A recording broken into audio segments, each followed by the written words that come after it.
Karena really saudaraku, kasih itu esensi dasar kekristenan. Saya tuh takjub dengan satu ayat ya, kita coba buka ya. 1 Korintus pasalnya yang ke-13, ayatnya yang pertama sampai ayatnya yang ketiga. Saya percaya orang Kristen semua tahu ayat ini. Sekalipun aku dapat berkata-kata dengan semua bahasa manusia, ada di sini enggak yang bisa lebih dari 4 bahasa? Boleh lambaikan tangan saudara? Ada? Malu mungkin ya. Ada enggak yang bisa lebih dari 5 bahasa? Adakah? Enggak ada yang angkat tangan? Mungkin malu ya saudaraku ya. Tapi ayat ini amazing loh. Sekalipun aku dapat berkata-kata dengan semua bahasa manusia, ada berapa bahasa yang ada di dunia ini? Tapi ayat ini ngomong, even though you can speak all languages, bahkan ditambah bonus bahasa malaikat. Tetapi jika aku tidak mempunyai kasih, aku sama dengan gong yang berkumandang dan canang yang bergemerincing. Artinya apa saudara? Gong berkumandang itu artinya dalamnya apa? Kosong saudara. Canang yang bergemerincing, ini nanti kalau saya menjelaskan ini panjang saudaraku. Zaman dulu ketika ayat ini ditulis saudaraku, ayat ini ditulis di Korintus yang adalah kota pelabuhan. Dan di sana saudaraku orang-orang akan turun dari kapal, mereka saudaraku akan mencari wanita penghibur. Dan zaman itu seorang wanita penghibur saudaraku di kakinya itu akan diberikan kayak semacam rantai. Ketika dia berjalan akan berbunyi cering, cering, cering. Disitulah saudara tahu bahwa dia adalah seorang wanita penghibur. What does it mean? Di sebuah kota yang dinamakan sebagai the city of love. Tapi ayat ini berbicara saudara. Kalau engkau tidak mempunyai kasih, engkau sama seperti rantai yang ditaruh di wanita itu yang sekalipun memberikan love, itu adalah love yang dibayar. Jadi dalam artinya saudaraku, turun yuk ayat kedua. Kita lihat. Dari media, boleh bantu? Sekalipun aku mempunyai karunia untuk bernubuat. Di tempat ini ya saudaraku, ada sebagian dari saudara yang saya tahu Tuhan berikan karunia demi karunia. Dan saya katakan kepada saudara, I'm proud of it. It's okay, itu adalah satu hal yang baik saudara bergerak di dalam talenta dan karunia. Dan aku mengetahui segala rahasia, kira-kira loh saudara. Kalau saudara datang kepada seorang hamba Tuhan yang tahu semua rahasia dalam hidup saudara, saudara akan amazed gak dengan orang ini? Amazed dong. Berapa banyak anak Tuhan yang sengaja cari lari kemana-mana, pergi kemana-mana cari hamba Tuhan yang bisa menceritakan apa yang terjadi dalam hidupnya. See? Dan memiliki seluruh pengetahuan, dan sekalipun aku memiliki iman yang sempurna untuk memindahkan gunung. Ini sudah berbicara bahkan orang yang imannya itu luar biasa loh saudara. Tapi lihat ini, jika aku tidak mempunyai kasih, aku sama sekali gak berguna. Ini berbicaranya masuk ke roh ya saudaraku. Kita lanjut yuk, ayat yang ketiga ini berbicara tentang orang-orang yang mengasihi sesama, orang-orang yang suka untuk bergerak di bidang sosial. Sekalipun aku membagi-bagikan segala sesuatu yang ada padaku. Jujur, Bapak Ibu di sini. Ada enggak yang pernah saudara baksos, tapi saudara kasih seluruh harta saudara? Langsung semuanya gini saudara. Bahkan orang-orang yang suka, orang-orang yang memang punya hati dan beban di sana saudara. Saya tanya, ketika saudara dipakai Tuhan jadi berkat buat orang lain, ada enggak di sini yang seluruh harta saudara dikasih? Saya rasa semuanya udah langsung begini. Tapi even if you do that, bahkan menyerahkan tubuh untuk dibakar. Tapi jika aku tidak mempunyai kasih sedikit pun tidak ada faedahnya bagiku. What does it mean saudaraku? Kekristenan, start with love. Maafkan saya ya saudaraku, di Indonesia kekristenan boleh dianggap sebagai sebuah agama. Tapi itu dimulai dari ketika Yesus mati di atas kayu salib. Because of love. Artinya saudara di tempat ini ya, maafkan saya sekali lagi, kau boleh beribadah di sini, kau boleh melayani. Kau boleh datang pagi-pagi, semua yang ada di sini kau boleh baca semuanya. You can do exceeding, lebih daripada apa yang saudara bisa secara manusia dianggap orang lain hebat. Without love, Alkitab ngomong kosong. Gak ada gunanya. Hari ini saya berdoa ya saudara, firman ini akan membawa saudara untuk menutup tahun 2023. Bahkan memulai tahun 2024 sebagai anak-anak Tuhan yang berbeda.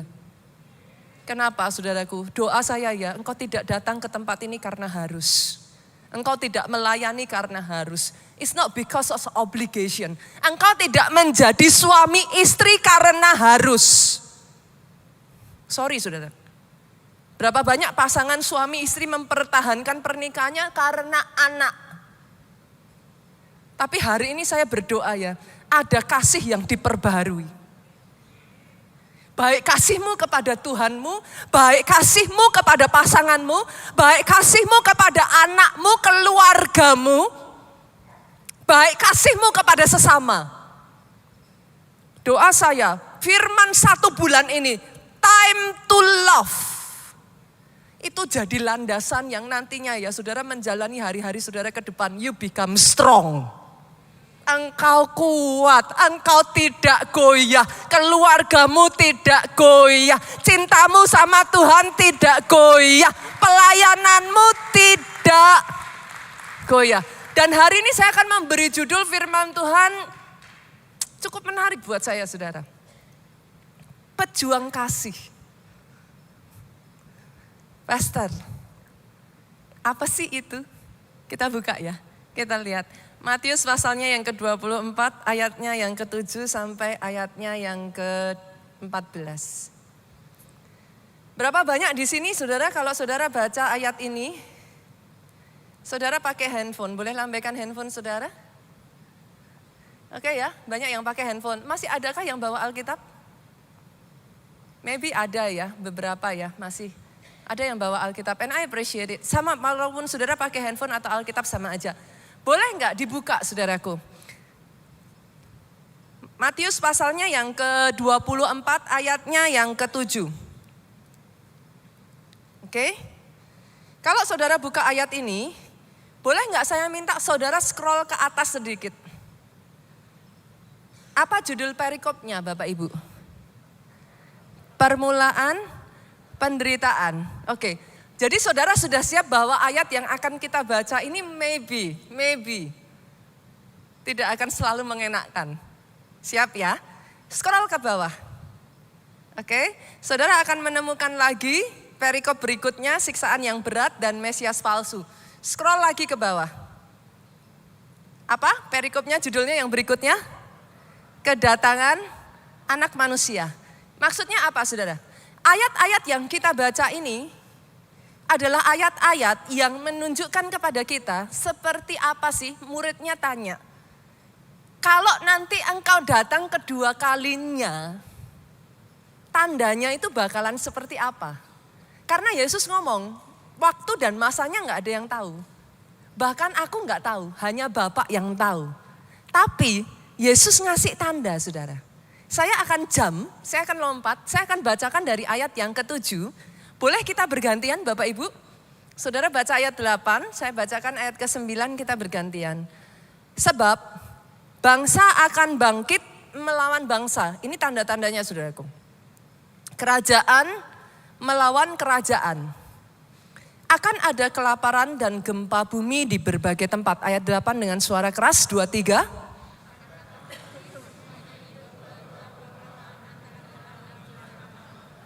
Baru permulaan ya saudara. Jadi kalau saudara melihat semuanya itu sudah waktunya atau itu baru permulaan? Baru permulaan. Ayat 9, pada waktu itu kamu akan diserahkan supaya disiksa dan kamu akan dibunuh dan akan dibenci semua bangsa oleh karena namaku. Sampai di sini saya rasa sebagian dari saudara baca ini sudah gak enak. Pastor, kok kayak gini? Boleh nggak saya berkata kepada saudara, belajar ngikuti agendanya Tuhan yuk. Tidak semua hal itu terjadi seperti yang kita pikirkan loh Bapak Ibu. Karena kalau kita belajar untuk ngerti agendanya Tuhan, kita tahu apa yang harus kita lakukan. kita bisa mempersiapkan diri kita dengan lebih baik kalau kita tahu agendanya Tuhan. Sometimes things are not getting better, saudara. Tapi ketika saudara menghadapi itu, kita lanjutkan dulu ya. Ayat 10 ya, kita baca yuk dengan suara keras 2-3. Dan banyak orang mereka akan saling menyerahkan dan saling membenci. Banyak nabi palsu akan muncul dan menyesatkan banyak orang. Ketika saudara melihat semua tanda-tanda itu, saudara mengerti. Ayat 12, kita fokus di sini saudaraku. Dan karena makin bertambahnya kedurhakaan, maka kasih kebanyakan orang akan menjadi dingin. Wajar nggak ya kalau saya ngomong gini? Kalau dikatakan menjadi dingin, pernah panas dong. Masuk akal dong. Kalau dikatakan menjadi dingin berarti tadinya pernah menyala kan?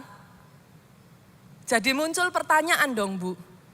Kok tadinya menyala, kok tadinya panas bisa jadi dingin? Dan ayat ini sendiri sebenarnya sudah menjawab pertanyaan saudara. Karena makin bertambahnya kedurhakaan. Jujur ya saudaraku, melalui masa pandemi kemarin ya. Berapa banyak orang yang saya jumpai saudaraku mengalami masalah demi masalah, demi masalah, demi masalah. Berapa banyak yang seolah-olah doanya nggak dijawab, unanswered prayer. Berapa banyak yang akhirnya jujur saudaraku jadi kecewa. Pastor kayaknya ke gereja sama nggak ke gereja nggak ada bedanya. Berapa banyak yang akhirnya imannya goyah dan berapa banyak yang kasihnya jadi dingin. Cek deh saudara, orang-orang yang tadinya sebelum pandemi saudara temui di gereja, ada nggak yang saudara sudah nggak ketemu lagi? Kasihnya jadi dingin. Dan ayat ini ngomong makin bertambahnya kedurhakaan, dalam bahasa Inggrisnya itu iniquity. Kedurhakaan itu iniquity. Iniquity itu artinya apa saudara? Kejahatan. Iniquity itu artinya apa? Banyaknya wrongdoing. Iniquity itu artinya apa? Not fair. Enggak adil, ketidakadilan. Maksudnya bagaimana Pastor?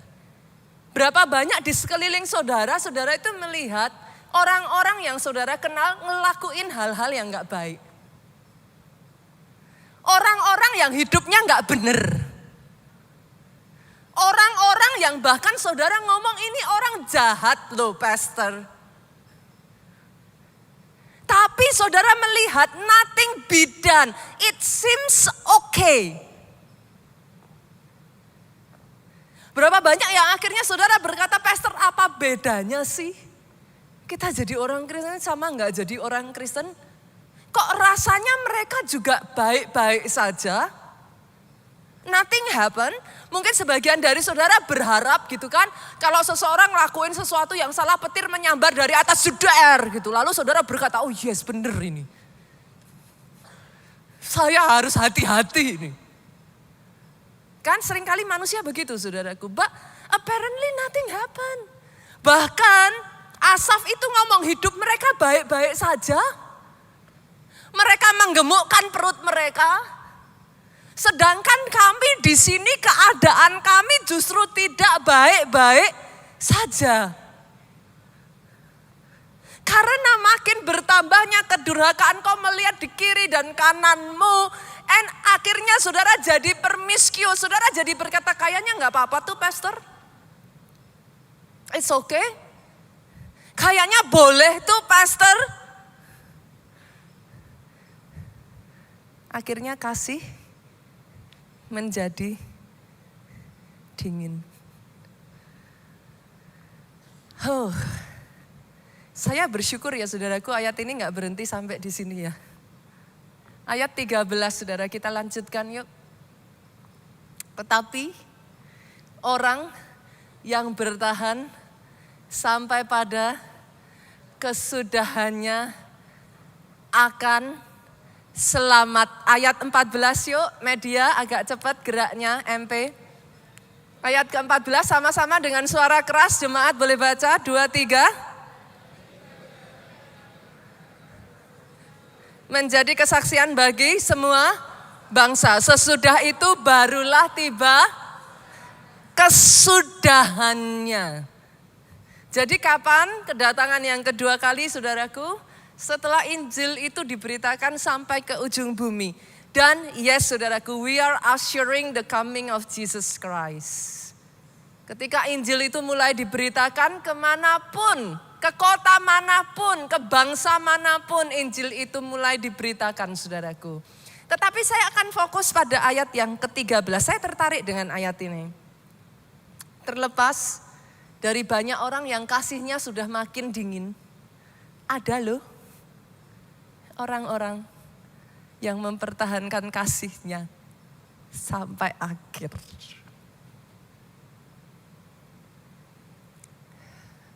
Di kota Solo saya berjumpa seorang ibu, saudaraku. Bahkan di dalam keadaannya yang sedang sakit. Sakit yang sampai begitu, jujur saya melihat aja hati saya hancur, saudara. Tapi saudara tahu apa yang ibu ini katakan dari mulutnya? Dia akan sampaikan kepada saya. Yesus selalu baik dalam hidup saya, Pastor. Sampai akhir hidup saya akan tetap mempertahankan kasih saya kepada Tuhan saya.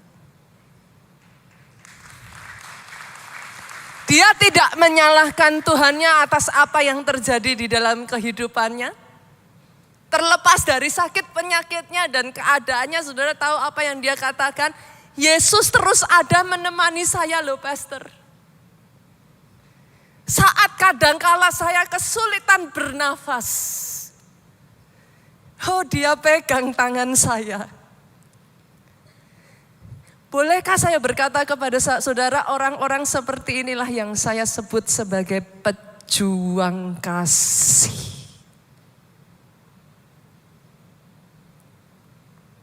Sekalipun buat kebanyakan orang zaman sekarang, saudaraku, saya tidak judging siapapun dalam hari ini, maafkan saya, saudaraku. Saya tahu things happen in the family. And I'm not judging anyone. Bahkan kalau saudara sempat mengalami hal yang tidak mengenakan di dalam kehidupan saudara. Tapi izinkan saya mengatakan ini, saudaraku, terlepas dari banyaknya pasangan yang sudah menyerah. Saya bersyukur ada orang-orang yang tetap mempertahankan kasihnya sampai akhir. Saya berjumpa, saudara, dengan orang-orang yang berkata kepada saya, yes, Pastor, memangnya kalau saya berbuat baik selalu dibalas baik. Saya tuh berkali-kali ngalami loh, Pastor. Saya bantu, saya tolong sampai saya pastikan semuanya, saya settlekan pekerjaannya, saya bantu loh, Pastor. Di dalam masa-masa kekurangannya saya berikan, saya sewakan tempat tinggal, Pastor. Saya ketemu orang-orang seperti itu dan ada di tempat ini. Tapi yang saya dapatkan, saya dikhianati. Tapi orang ini masih berkata kepada saya, tenang, Pastor. Saya tetap akan menjadi berkat buat orang lain. Itulah yang saya sebut pejuang kasih. Saya berjumpa ya saudaraku dengan orang-orang yang bahkan ya di dalam pelayanan ngalami loh lika-liku pelayanan. Aduh, Pastor, jadi KKS itu kok kayaknya gak segampang itu. Ya ampun, Pastor, segitunya ya namanya pelayanan ya. Tapi saya bersyukur loh, saudara, saya berjumpa dengan orang-orang yang mengatakan kepada saya, tenang, Pastor. Saya tetap akan melayani. Izinkan saya mengatakan ini, saudaraku. Saya bangga. Saya angkat topi. Saya salut dengan para pejuang kasih yang saya mungkin tidak kenal satu persatu di tempat ini. tetapi engkau tetap mempertahankan kasih-Mu. Tidak menjadi dingin, engkau tetap mempertahankan kasih-Mu. Menyala. Kenapa disebut pejuang kasih? Karena yes, untuk mengasihi butuh pengorbanan. Kenapa pastor disebut pejuang kasih? Karena harus ada perjuangan. Dan hari ini saudaraku, saya akan mengajak saudara untuk melihat kisah dan belajar dari dua orang yang ketika mereka belajar untuk menjadi pejuang kasih, pengorbanannya itu berat, saudara. Dua orang yang mungkin buat saudara namanya tidak akan pernah terpikirkan muncul, saudara. Yang pertama adalah Elisa. Ini nabi yang sangat terkenal, saya percaya saudara juga pernah dengar nama nabi ini disebut. Kita buka langsung yuk dari ayatnya 2 Raja-Raja 6 ayat 18 sampai 23. In case multimedia nanti belum muncul, Bapak Ibu boleh buka di handphone saudara saja. 2 Raja-Raja 6 ayat 18 sampai 23. Boleh kita baca bergantian Bapak Ibu? Saya baca ayat 18, saudara baca seterusnya, kita bergantian. Ini adalah kisah Elisa pada saat dia diserang oleh bangsa Aram. Ayat 18 saya bacakan. Ketika orang-orang Aram itu turun mendatangi dia, berdoalah Elisa kepada Tuhan, butakanlah kiranya mata orang-orang ini. Maka dibutakannya lah mata mereka sesuai dengan doa Elisa. Sampai di situ dulu saudaraku. Boleh enggak saya minta saudara melihat ayat sebelumnya. 2 Raja-Raja 6 ayatnya yang ke 16 saudara. Oke, ayat yang ke-15. Oke. Seringkali saudara kita kalau baca ayat hanya ayat tertentu saja, maka saudara nggak akan mendapat pemahamannya lebih jelas. Baca dari awal saudara. Bahkan baca satu pasal sebelum, satu pasal setelah. Pastor kenapa? Karena pada saat Alkitab ini ditemukan saudaraku, sejujurnya Alkitab itu nggak dalam bentuk buku. Nggak ada penomorannya. Tapi dalam bentuk scroll. Gulungan. Karena zaman dulu kan nulisnya kan pakai kertas papirus saudaraku. Pakai kertas-kertas inilah saudara. Jadi ini tidak di dalam bentuk kitab seperti sekarang ini. Pasal sekian, ayat sekian itu enggak saudara. Kalau saudara mau memahami satu dengan yang lain itu mereka berkaitan. Gitu. Nah saya bacakan ayat 15-nya ya saudara. Ketika pelayan abdi Allah bangun pagi-pagi dan pergi keluar. Tampaklah suatu tentara dengan kuda dan kereta ada di sekeliling kota itu. Lalu berkata bujang itu kepadanya, celaka tuanku, apa yang akan kita perbuat? Bujang ini ketakutan saudara. Karena Elisa dikelilingi saudaraku, dikepung oleh pasukan Aram. Yuk 16 yuk sama-sama, buka Alkitab saudara ya, boleh ya. 2, 3, jawabnya, jangan takut, sebab lebih banyak yang menyertai kita daripada yang menyertai mereka. Buat bujangnya ketika Elisa berkata seperti itu masuk akal enggak saudara? Enggak masuk akal, mereka cuma berdua. Yang menyerang itu pasukan. Tapi lihat ayat 17. Berdoalah Elisa, ya Tuhan bukalah kiranya matanya supaya ia melihat. Tuhan membuka mata bujang itu sehingga ia melihat. Tampaklah gunung itu penuh dengan kuda dan kereta berapi sekeliling Elisa. Sebelum kita lanjut, boleh saya katakan ini Bapak Ibu? Di saat engkau takut, sadari ini. Di sekelilingmu. Ada pahlawan-pahlawan, ada malaikat-malaikat. Ada kuda berapi. Ada pagar berapi yang mengelilingi engkau. Engkau tidak sendirian. Kadang yang tidak kita sadari sama seperti bujangnya Elisa. Kita pikir kita cuma sendiri.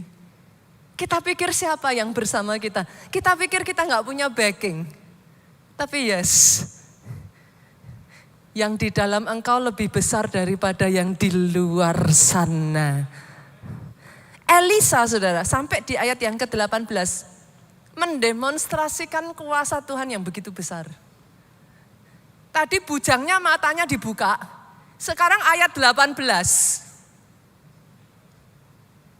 Apa yang terjadi? Gantian tentara Aram, matanya ditutup. Ketika matanya ditutup, ayat 19 sama-sama yuk, 2-3 kita baca. Kemudian berkatalah Elisa kepada mereka apa? Bukan ini jalannya dan bukan ini kotanya. Ikutlah aku akan mengantar kamu kepada orang yang kamu cari. Lalu diantarnya mereka kemana? Ke Samaria, saudara. Dalam keadaan mata mereka buta atau melihat. Ini pasukan besar loh saudara. Tapi matanya gak bisa ngelihat. Ayat 20, saya bacakan buat saudara. Segera sesudah mereka sampai ke Samaria, berkatalah Elisa, ya Tuhan, bukalah mata orang-orang ini supaya mereka melihat. Dan heran, mereka ada di tengah-tengah, mereka sudah dikepung tentara Samaria, saudara. Ayat 21 yuk, sama-sama kita baca, 23. Lalu bertanyalah Raja Israel kepada Elisa, tatkala melihat mereka, apa saudara? Kubunuhkah mereka Bapak? Saya tanya, kalau itu saudara, dibunuh enggak? Langsung bunuh. Enggak perlu mikir, habisin aja. Loh ini karena pasukan ini memang mau datang untuk nyerbu mereka loh, saudara harus sadar itu loh. Ini bukan pasukan perdamaian, saudaraku. Ini pasukan yang memang mau menghancurkan bangsa Israel. Jadi sebenarnya pertanyaan raja ini agak aneh. Kubunuhkah mereka Bapak? Tapi saya rasa saudara dan saya akan lebih setuju kalau jawabannya Elisa yang lebih aneh. Ayat 22 yuk kita lanjutkan. Tetapi jawab Elisa apa? Bunuh. Hah? Yakin? Bunuh aja.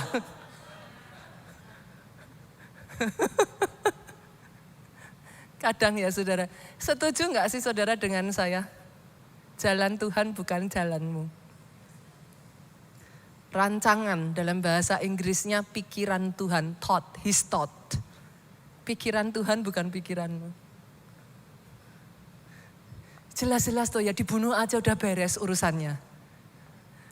Elisa ngomong, jangan. Biasakah kau bunuh yang kau tawan dengan pedangmu dan dengan panahmu? Disuruh apa? Dipenjara aja. Hah? Coba dilihat. Penjarakan aja. Jadikan budak. Hah? Nggak berlebihan. Ini orang yang mau nyerang loh. Ini orang yang mau bunuh saudara loh. Ini orang yang mau ngancurin keluargamu loh. Saya saudara sepakat dengan saya enggak? Baca ayat ini rasanya pengen marah gitu saudara. Rasanya enggak terima. Elisa itu ngomong saudara. Jangan. Hidangkan makanan dan minuman di depan mereka supaya mereka makan dan minum. Habis itu mereka gemuk, kita sembelih. Kayaknya kan cukup menyenangkan ya saudara. Evil thought gitu saudara.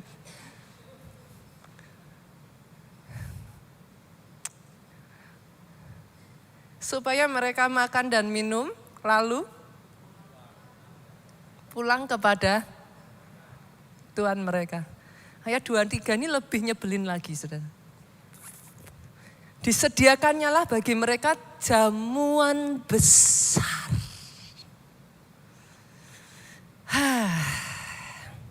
Maka makan dan minumlah mereka. Sesudah itu diracuni aja. Dibiarkannya lah mereka pulang kepada Tuhan mereka.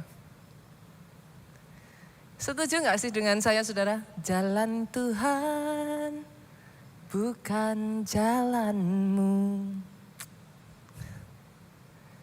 Untuk Elisa melakukan ini ya saudara. Berapa banyak dari saudara yang pernah ngalami yang dilakukan Elisa? Kadang taat sama Tuhan itu butuh perjuangan. Kadang taat sama Tuhan, Pak, enggak masuk akal. Orang banyak akan bilang saudara bodoh. Tapi maafkan saya saudara, itu sebabnya saya menyebut sebagai pejuang kasih. Orang-orang yang sampai akhir memegang ketetapan Tuhan. Kiri kananmu boleh berkata engkau bodoh. Kiri kananmu boleh berkata sia-sia. Tapi hari ini saya berkata kepada saudara, itulah yang namanya pejuang kasih. Doa saya hari ini di tempat ini ada orang-orang yang memilih untuk taat kepada Tuhannya sampai akhir. Sekalipun dikatakan bodoh, dikatakan sia-sia. Pastor, sekalipun makan hati, yes. Sekalipun nahan diri, yes. Tapi hari ini ya saudara, saya tuh percaya, saya nggak tahu kenapa ya saudara, saya percaya ya firman Tuhan di bulan November ini bukan satu kebetulan. Tuhan persiapkan saudara, para pelayan Tuhan di tempat ini, Tuhan siapkan jemaat di tempat ini ya. Bangkit.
Mula dengan Tuhan, api kasih-Mu menyala-nyala buat Tuhan-Mu.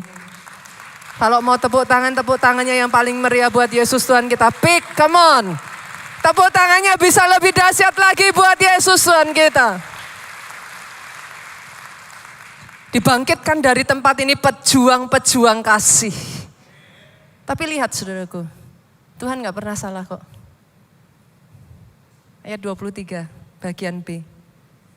Sejak itu tidak ada lagi gerombolan-gerombolan Aram memasuki negeri Israel. Kalau dibalik ayat 23-nya B ini dinaikkan, saudara mau gak ngelakuin? Sebagian dari saudara tetap gak mau, Pastor. Enak aja. Jujur mengampuni itu jadi berat. Kenapa saudara? Karena saudara merasa kalau saudara mengampuni, saudara rugi. Orang sudah menyakiti saudara, tapi saudara yang nanggung akibatnya. Makanya jadi berat tuh. Coba kalau saudara tahu mengampuni, saudara dapat berkat besar. Sekalipun berat, dilakuin enggak? Tapi seringnya berkatnya datang belakangan tuh saudara.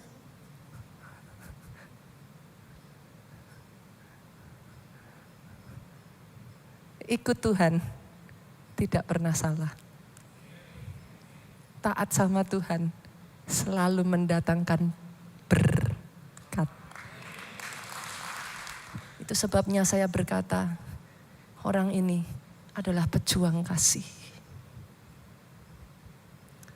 Saya berdoa ya saudaraku, November ini dari tempat ini dibangkitkan para pejuang kasih.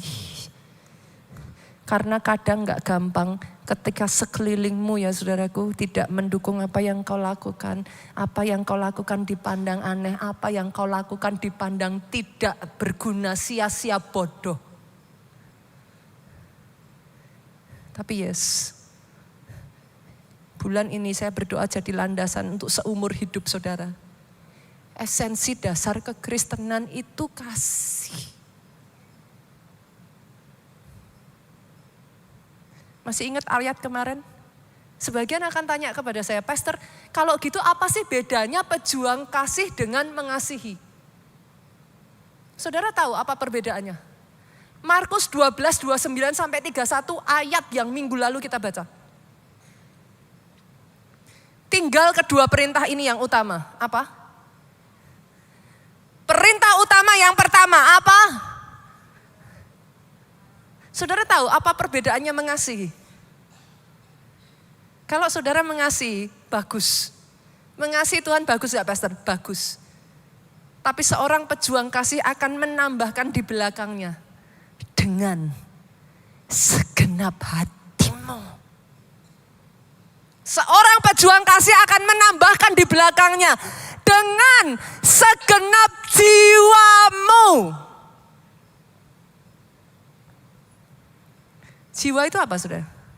Pikiran, perasaan, kehendak. Boleh gak saya tanya, Pastor, kalau mau ke gereja tapi gak mood?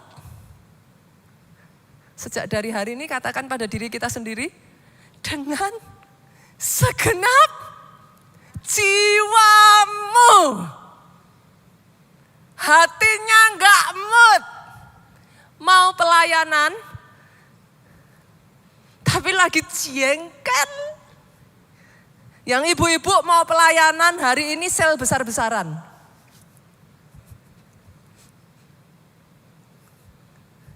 Kalau jam 10 pagi enak, Pastor saya pelayanan dulu, habis itu saya pergi.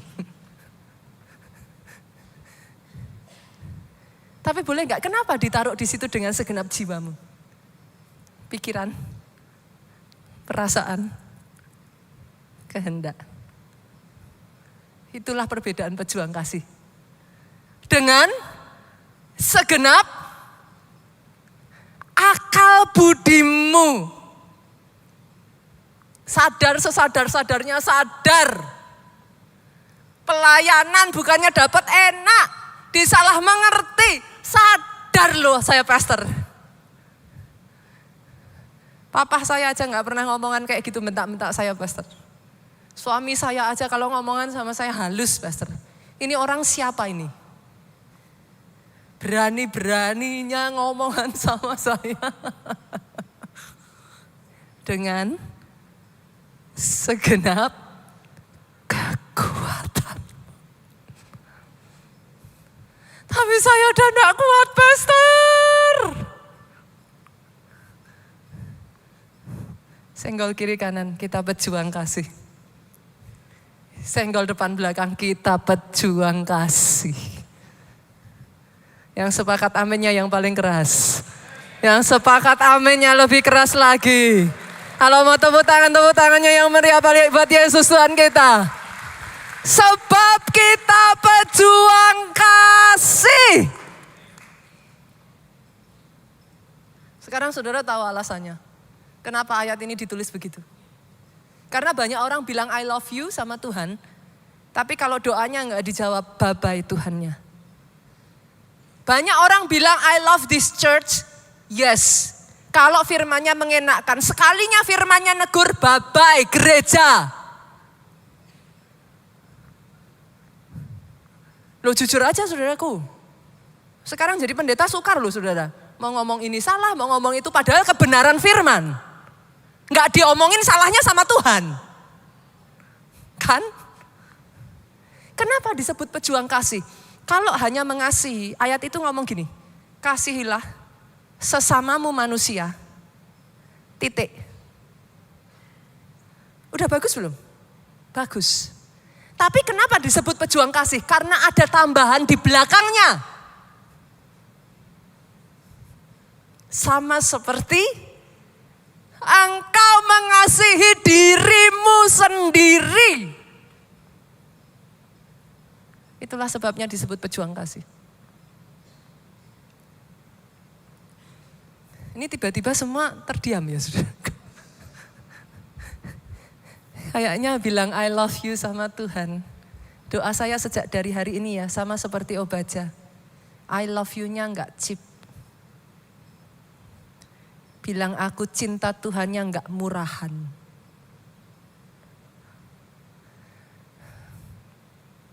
Ketika Yesus mati di atas kayu salib, dia bilang I love you. Dia kedangkan tangannya, dia mati buat saudara. Ketika Obaja mengatakan I love you Lord, dia korbankan, dia resikokan nyawanya, hidupnya, keluarganya. I love you-nya mahal Pak. I love you orang-orang yang di tempat ini, doa saya sejak dari hari ini tidak ada yang murahan. Zaman mungkin gak akan jadi lebih baik saudaraku. Apa yang saudara lihat mungkin nanti akan ada ini, akan ada itu. Dan itu semua sudah dinubuatkan di dalam Alkitab. Jangan ada lagi orang Kristen yang datang sama saya terus ngomong, kenapa Tuhan izinkan pastor? Baca Alkitabmu, jawaban saya itu saudaraku. Jahat ya. Karena sudah ada di dalam Alkitab, memang gak akan jadi lebih mudah. Hanya orang yang bertahan sampai kesudahannya akan selamat. Jadi.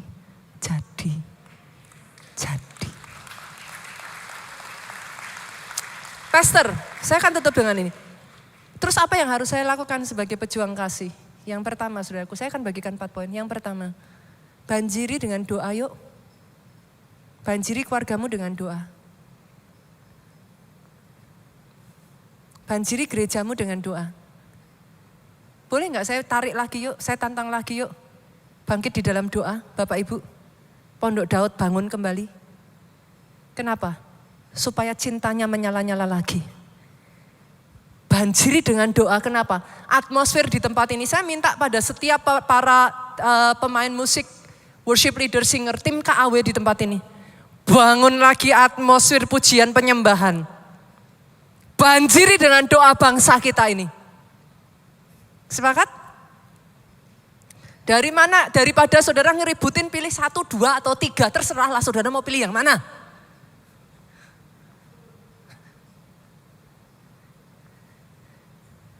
Hari-hari ini ya saudara, saya sebagai pemimpin gereja saya harus menjaga netralitas.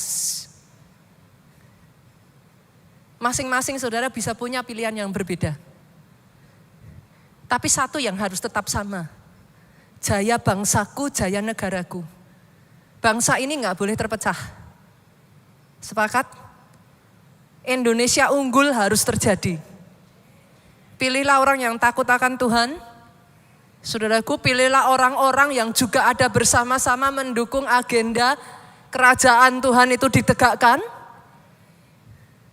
Dan yang jelas senggol kiri kanan, jangan golput. Pastor saya bingung. Saya enggak usah milih aja lah pastor. Puyeng saya. 1, 2, 3 di mana-mana udah ribut semuanya. No. Gunakan tiket saudara untuk memilih. Dan milihnya jangan cap, cip, cup, kembang, kuncup. Kayak anak-anak zaman kecil dulu saudaraku. Enggak ada ya. Milihnya jangan ngitung bawa bunga. Yes, no, yes, no. 1, 2, 3, 1, 2. Jangan saudara. Pilih dengan hati nurani, pilih dengan kesadaran, pilih dengan bawa dalam doa. Itu sebabnya hari-hari ini banjiri saudara, banjiri bangsa kita dengan doa. Negara kita aman, negara kita tentram, negara kita maju, negara kita unggul. Apa yang harus saya lakukan? Yang kedua, pastor, bayar utang. Maksudnya gimana, pastor? Ada hal-hal yang Tuhan suruh sama saudara, tapi saudara tunda-tunda. Yuk, diselesain PR-nya. Maksudnya gimana, pastor? Kalau Tuhan suruh kau ampuni, ampuni. Ada di sini yang disuruh ngampuni ditunda-tunda? Jangan sampai Yesus datang kedua kali loh ya. Saya nggak tahu nih, ada di sini yang Tuhan suruh kok. Tuhan tuh once in a while ya saudara dalam hidup kita ya, Tuhan tuh taruh di hati kok. jalankan ini, jalankan itu, lakukan ini. Kadangkala Tuhan bilang, berkati si A, berkati si B. Kita seringnya gini, dalam nama Yesus, tolak. Yuk, periksa. Apa yang Tuhan ingatkan buat masing-masing kita, Tuhan udah kasih PR. Apa? Kalau ada yang Tuhan suruh, tapi kita tunda-tunda, kita belum lakukan. Bisa jadi, ada orang-orang di sini yang sudah lama nggak telepon ke rumah. Ada yang sudah lama nggak pulang kampung. Coba saudara, coba. Apa yang saudara rasa Tuhan suruh? Ada yang tanya sama saya gini, Pastor, kalau ternyata saya salah dengar suara Tuhan gimana? Lebih baik salah dengar daripada nggak taat. Loh salah dengar ya sudah. Besok lagi ditulis, oh salah. Belajar lagi kan gitu, namanya orang juga belajar. Saudara dari SD TK sampai SD SMP SMA pernah salah nggak sih? Apa ada di sini yang nilainya 100 terus? Kan pernah salah toh? Ya sudah, kalau salah gimana? Ya belajar lagi. Apa salah terus tinggal sekolahnya? Kan nggak begitu. Lebih baik salah dengar daripada nggak mau dengar dan nggak taat. Sepakat? Yang ketiga, Pastor, apa yang harus saya lakukan? Beritakan Injil. Langsung saya tembak aja. Jujur, nggak usah angkat tangan tapi nanti saya sakit hati. Saudara. Kapan terakhir saudara menceritakan tentang Yesus kepada seseorang? Pastor, tapi kan malu loh Pastor. Saya tuh kemarin baca satu kisah tentang seorang anak, saudara. Saya terharu sekali. Anak ini baru berusia 11 tahun. Satu hari papahnya adalah pendeta, saudara. Di hari hujan, anak ini biasa diajak oleh papahnya membagikan traktat. Ini sudah zaman dulu, saudara. Membagikan traktat, anak ini akan dengan senang hati, saudara. Anak 11 tahun ini dia menemani papahnya membagikan traktat. Satu kali hari hujan. Hujan deras. Anak ini mengajak papanya, "Pah yuk bagikan traktat." Papanya bilang, "Nak, ini hujan. Toh gak ada orang. Udahlah, nanti besok aja." Dan benar saudara, hujannya deras sekali. Tapi anak ini tetap bersikeras, "Pah, ayo bagikan traktat." Papanya karena sudah merasa, udahlah, kamu kalau mau pergi sendiri, papa tapi gak mau ikut hari ini. Oke, kata anaknya. Dikasih traktatnya sama anaknya ini pergi saudara. Sepanjang dia bisa temukan manusia, dia bagikan traktat saudara. Sampai akhirnya traktatnya tinggal satu. Dia cari kemana-mana gak lihat orang saudaraku. Dia bingung, aduh Tuhan, temuin aku pada satu orang. Dia doa saudara, Tuhan kasih satu orang, tinggal satu traktatnya, aku gak mau pulang bawa satu lembar ini. Dan ketika anak itu berpapasan, tiba-tiba Tuhan berbicara, ketuk pintu rumah itu. Hah? Saya gak kenal. Ketuk pintu rumah itu. Anak itu berlari saudara di tengah hujan lebat. Dia ketuk pintu rumah itu. Duk, duk, duk, duk, duk, duk, duk, duk. Bukain, tolong. Duk, duk, duk, duk, duk, duk. Bukain. Lama gak terdengar suara saudara.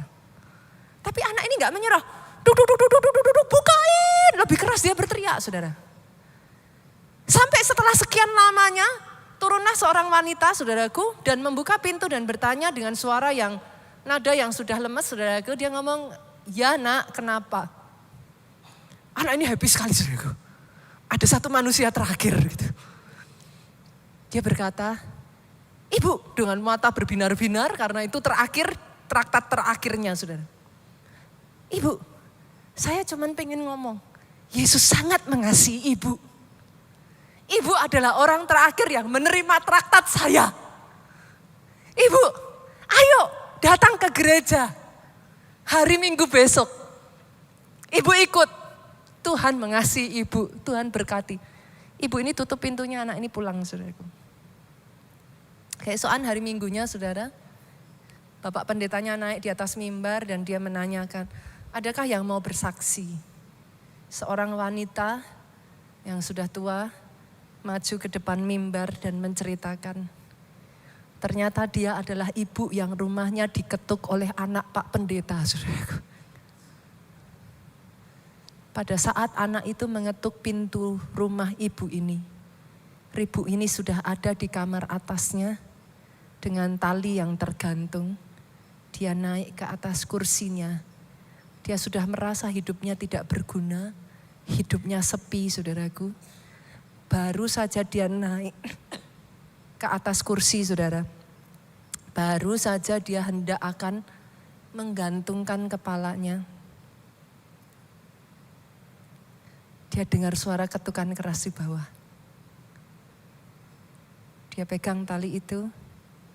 Dia berpikir, sebentar juga akan hilang. Dia tunggu, saudara. Tapi ketukannya makin keras. Dia berpikir, sebentar juga akan hilang. Tapi ternyata, saudaraku, ketukannya makin keras.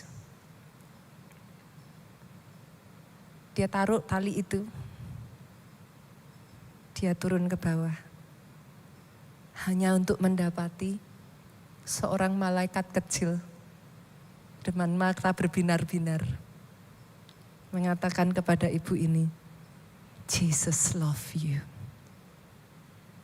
Ibu itu berdiri di atas mimbar dan bersaksi, saya ada hari ini karena ada seorang malaikat kecil yang diutus Tuhan untuk saya. Malaikat itu bisa jadi adalah saudara.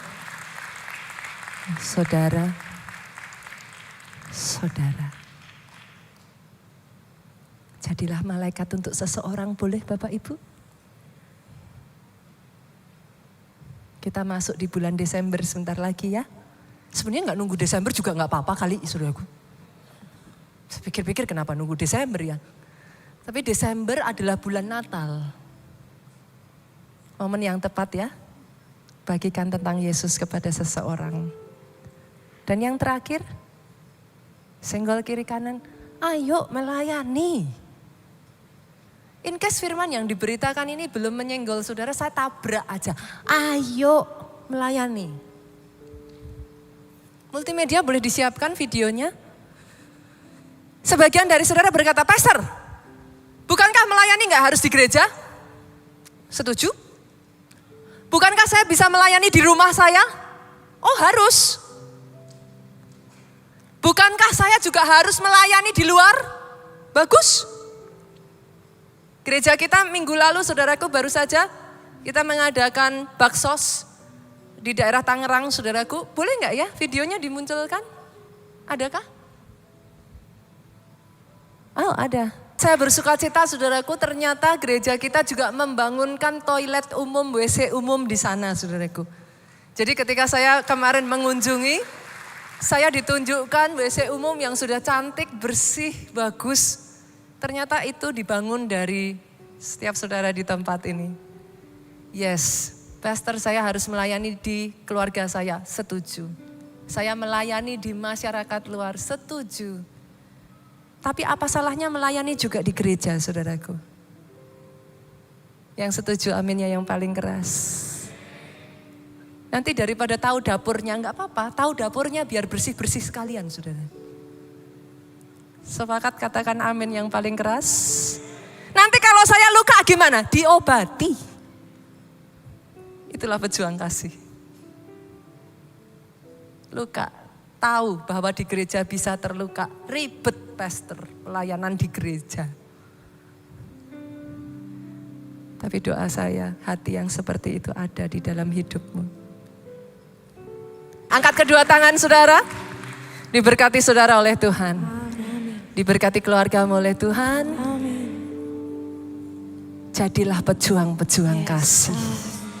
Sehat tubuhmu, baik jiwamu, kuat rohmu, panjang umurmu memberitakan semua kebaikan yang daripada Tuhan. Pulang dari tempat ini saudaraku bawa sukacita damai sejahtera Allah Bapa, cinta kasih Yesus Kristus, persekutuan dengan Roh Kudusnya sekarang sampai selama-lamanya. Yang diurapi diberkati katakan dengan suara yang paling keras. Amin.